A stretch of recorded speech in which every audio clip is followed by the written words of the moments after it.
Guys, welcome back to my YouTube channel. So today I am going to discuss about the biometrics process as well as I will let you know what is it, how to book an appointment for the biometrics, how much time does it take, how much does it cost, last but not least which documents are required for the biometrics process. तो चलो अब हम करते हैं video को start. तो सबसे पहले बायोमेट्रिक्स होता क्या है। तो बायोमेट्रिक्स प्रोसेस में आपके एक तो फिंगरप्रिंट्स होते हैं और एक आपकी फ़ोटो क्लिक करते हैं और साथ ही साथ आपसे बड़े कॉमन से 2-3 क्वेश्चंस पूछते हैं, जैसे आपका name, date of birth etcetera etcetera.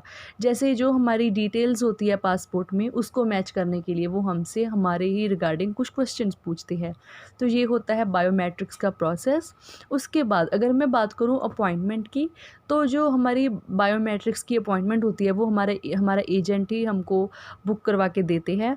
तो जब आपकी अपॉइंटमेंट बुक हो जाएगी तो आपका जो एजेंट आपको एक मेल सेंड करेगा और उस मेल में एक डॉक्यूमेंट होगा बायोमेट्रिक के रिगार्डिंग और उस डॉक्यूमेंट का नेम है बायोमेट्रिक इंस्ट्रक्शन लेटर। तो उस लेटर पे आपका नेम लिखा होगा, आपकी टाइमिंग्स लिखी होगी अपॉइंटमेंट की और जहाँ पर आपकी अपॉइंटमेंट है उसका उस जगह का एड्रेस, टाइमिंग्स, आपके बारे में पूरा जो है वो रिटन में लिखा होगा। तो उसके बाद अगर हम बात करें टाइम की कि इसकी कितना ज़्यादा टाइम लगता है हमारी बायोमेट्रिक्स के प्रोसेस के लिए। तो जैसे मेरी अपॉइंटमेंट मॉर्निंग में थी, तो मॉर्निंग में जैसे रश वगैरह कम होता है तो टाइम भी सेव हो जाता है और काम हमारा अच्छे से हो जाता है, आई बिलीव दिस। तो मुझे सिर्फ I think near around 2 hours लगे थे। 10 ओ क्लॉक के आसपास मेरी अपॉइंटमेंट थी और 12 ओ क्लॉक के आसपास मैं फ्री हो गई थी। कई बार ऐसा होता है कि आफ्टरनून और इवनिंग में रश ज़्यादा होने की वजह से टाइम आपको ज़्यादा भी लग सकता है। अगर हम बात करें डॉक्यूमेंट्स की, तो मेन डॉक्यूमेंट्स है पासपोर्ट, उसकी black and white photocopy, coloured photocopy and जो मैंने आपको एक बताया कि आपका जो एजेंट आपको एक मेल करेगा डॉक्यूमेंट बायोमेट्रिक इंस्ट्रक्शन लेटर, तो आपने उस मेल का प्रिंट आउट निकलवाना है और उसको साथ लेके जाना है।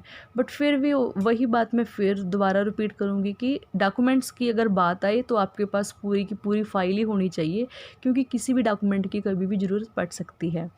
लास्ट बात अगर मैं करूँ कॉस्ट की कि कितने ज़्यादा पैसे हमारे लगते हैं बायोमेट्रिक्स के, तो वैसे तो आपका एजेंट आपको बताता ही है, पर जो लाइक जैसे जब मैं बायोमेट्रिक्स के लिए गई थी तो मैंने कितने पैसे दिए थे और कितने उन्होंने मांगे थे, तो मैं आपको उसके अकॉर्डिंग बता रही हूँ। तो जैसे सबसे पहले क्या होता है कि हम जब हमारे पास डॉक्यूमेंट्स है हम वहाँ ऑफिस में एंटर करते हैं और उनको हम अपना बायोमेट्रिक्स इंस्ट्रक्शन लेटर दिखाते हैं और साथ ही साथ पासपोर्ट।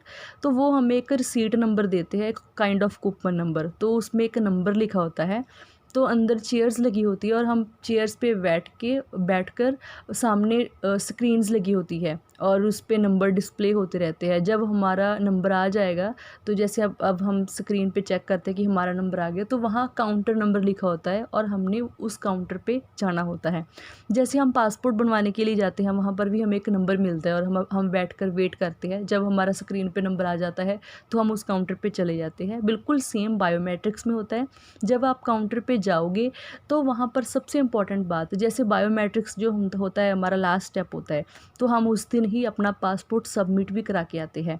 तो जब आप उनको अपना पासपोर्ट सबमिट कराओगे तो वो आपको एक फॉर्म देगी और आपने उस फॉर्म पे अपनी डिटेल्स फिल करनी है, जैसे आपका नेम, डेट ऑफ बर्थ आपका, और उस पे एक एड्रेस का कॉलम होता है।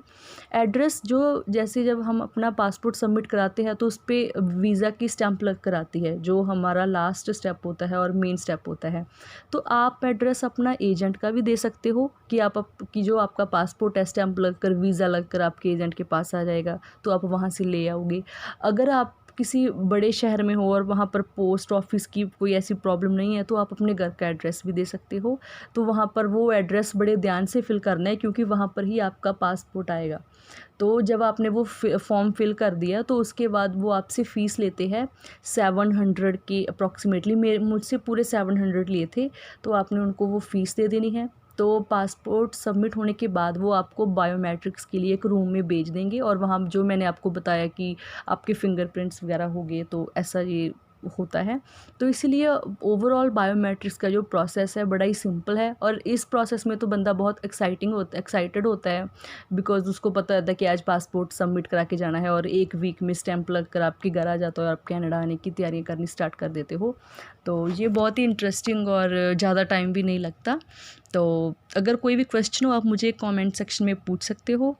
तो अगर आपको मेरी वीडियो अच्छी लगी हो तो मेरी वीडियो को लाइक करना, कमेंट करना और मेरे चैनल को सब्सक्राइब करना। Thank you so much for watching my video. Stay safe and healthy. Thank you.